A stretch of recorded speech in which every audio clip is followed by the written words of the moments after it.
I'm literally so sad because I just filmed at least 5 to 6 minutes of this video and then my phone decided to shut off and not save the footage, so love that for me. So now we're starting over. So hey everybody, my name is Noah Hayes and I'm coming with the video today because I'm slowly working my way through 2 books right now. I'm currently reading an indie book, and then I'm also reading The Lovely Bones, which is going to be part of my series where I read a book and then watch its movie adaptation. And I don't know how long either of those are going to take me to get through it. And then obviously once I finish The Lovely Bones, I'm going to have to watch the movie, and then I'm going to have to compare and contrast and make a video, edit the video.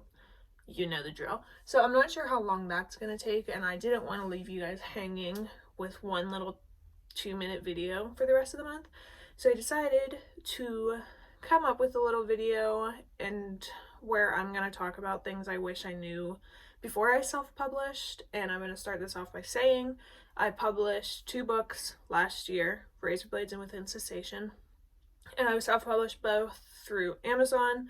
So that's just going to be my experience with that. I don't obviously have any experience anywhere else. I didn't self-publish through other companies, just through Amazon, so it's going to be completely my experience with them. So starting off with the very beginning, I guess, or at least whenever it comes to like formatting your book.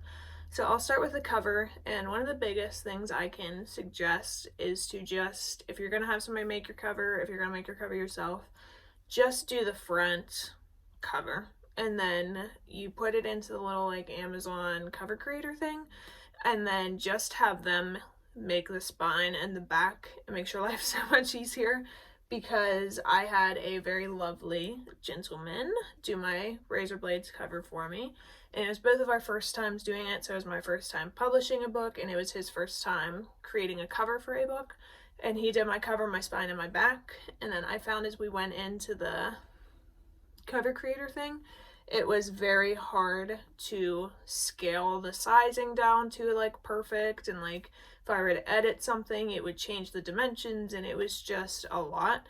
And it was really hard. The one that grinded my gears was working on the spine.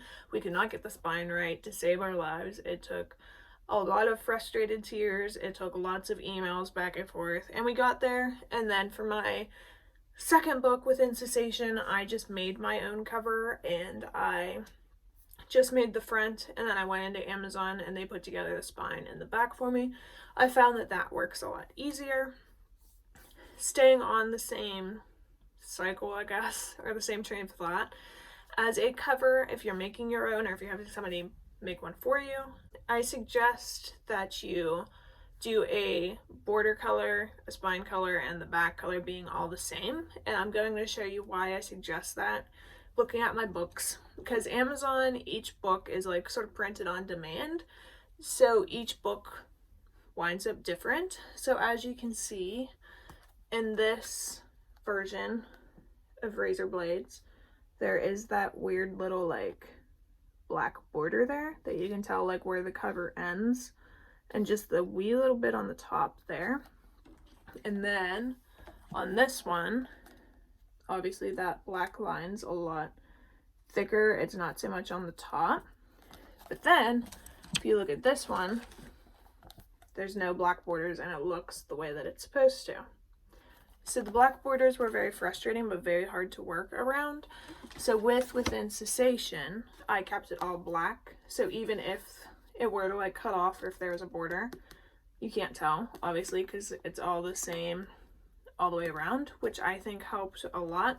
And I definitely suggest that, just because you don't want to ruin, so to speak, for lack of a better term, the cover design, because obviously one looks a wee bit more professional than the other.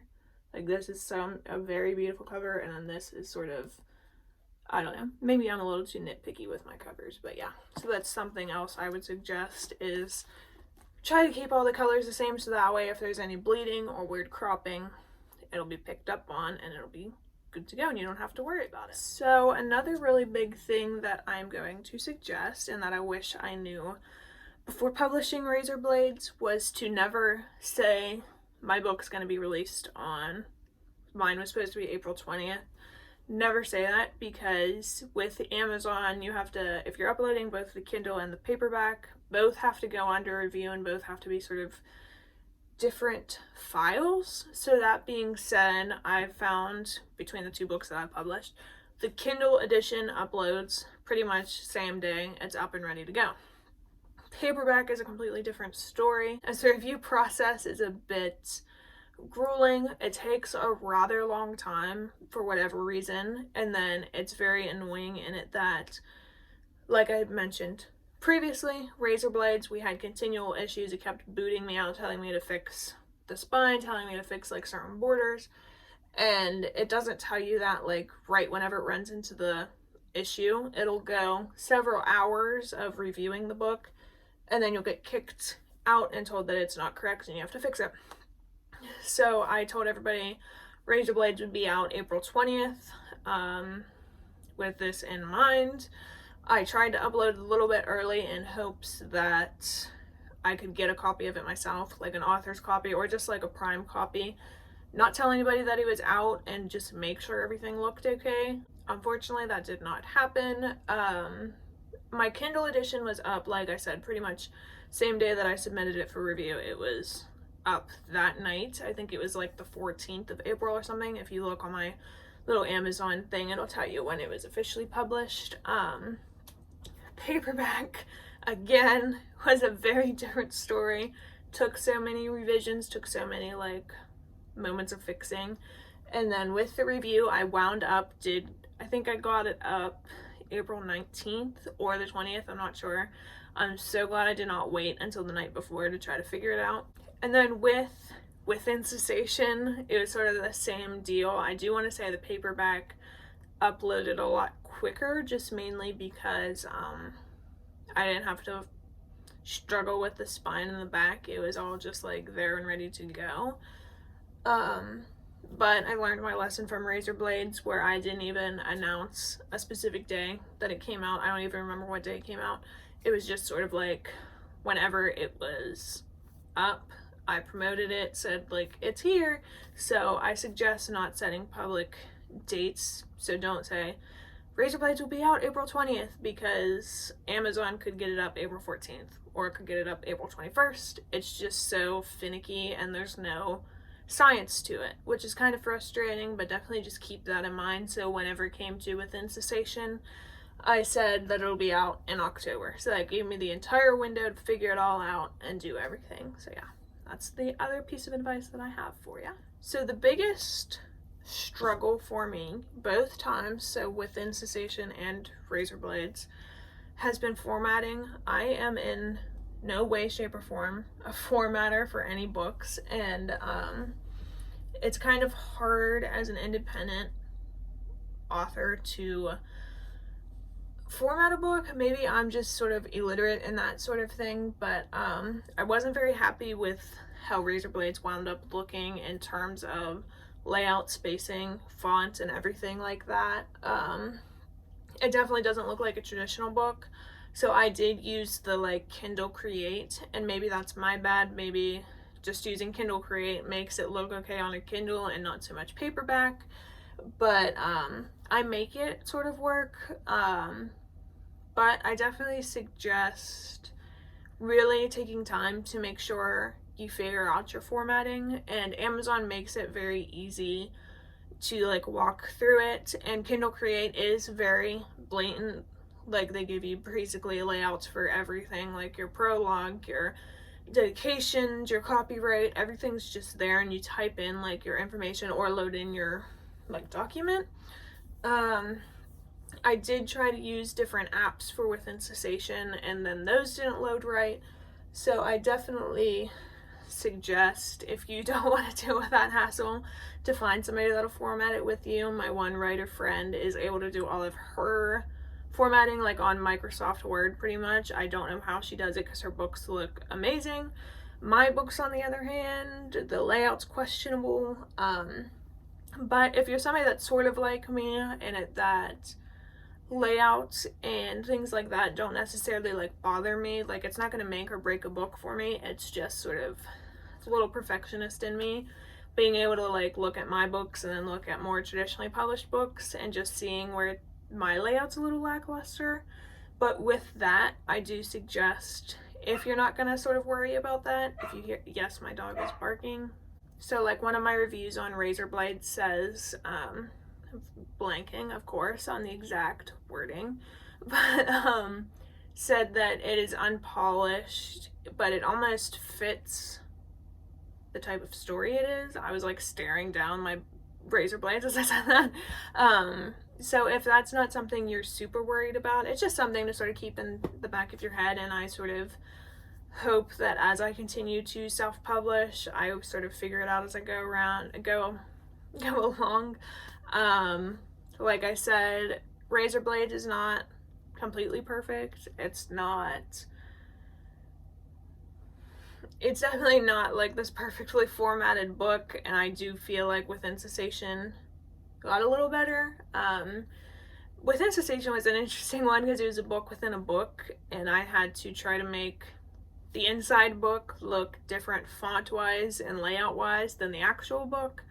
So it was very frustrating to do formatting on a different website, try to move it into Kindle Create. Kindle Create just wiped everything off, and it was a mess. It pulled through though. I'm not completely mad at it. I'm not completely in love with it. But yeah, definitely keep that in mind. I know Kindle Create works for a lot of people, and I also know that a lot of people are just able to get onto Microsoft Word and format it, export it as a PDF, and everything's great, and more power to those people, because I cannot figure it out. I had a lot of frustrated cries over it, so yeah.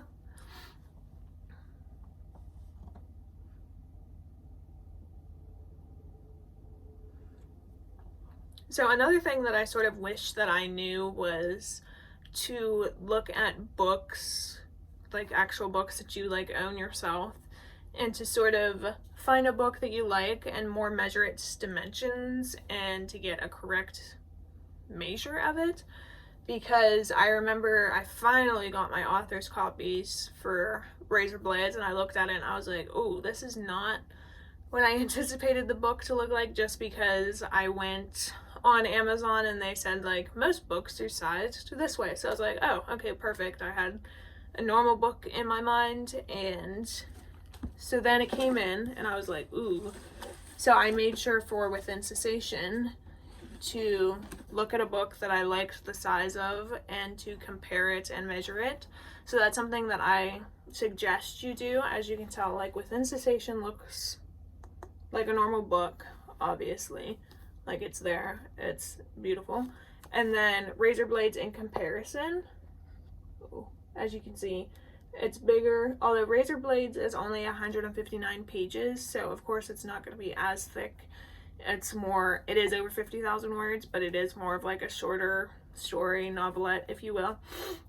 But again, I think it would have been a little better looking if it was sized to the sizing that Within Cessation is. But again, I was sort of going into this blind, so this was my first run of it. Maybe sometime down the line I'll be able to do like a second edition of Razor Blades and get it to more like a traditional book size. But yeah, so these are my two babies. I definitely suggest measuring it out, seeing what is more your jam and more of what you're looking for. So those are just the few little things that I figured I would pass off. Things that I wish I would have known before doing it. Like I said, I published 2 books last year, like not to toot my own horn and jam it down your throat, like I know, you get it. But I was able to take what I learned in the first run of things, apply it to the second book, and then obviously as I continue to publish, I'll just rinse and repeat, keep learning, keep getting better. But I sort of wish that I had these little notes, like as I did it for the first time. It would have made my life a lot easier. I wouldn't have had constant migraines behind my eyeballs. I wouldn't have constant headaches. My shoulders wouldn't have been like this for like weeks on end. And I definitely wouldn't have had as many frustrated cries. So if you take anything out of this, I'm very glad about that. If I can make your process a little easier, a little less daunting, that is amazing. If you guys liked this video, feel free to comment, like, and subscribe. Let me know. So if things look a little bit wonky now, it is because My phone ran out of storage. Yes, I'm filming on my phone. Yes, I'm a professional if I could speak, I'm a professional YouTuber, clearly. So this is going to be a rather abrupt ending. My dog is crying, so everything's going so well. But yeah, so those were just a few of my surface level tips. If you guys want more in-depth tips, or if you have any questions that you would like me to answer, I'd be happy to do that. But just let me know by commenting, liking, and subscribing. All of my social media will be down in the description. All of my books will be down in the description. I say all of them as if I have more than two. Just both of them will be down there. And I look forward to talking to you guys again soon. Bye for now.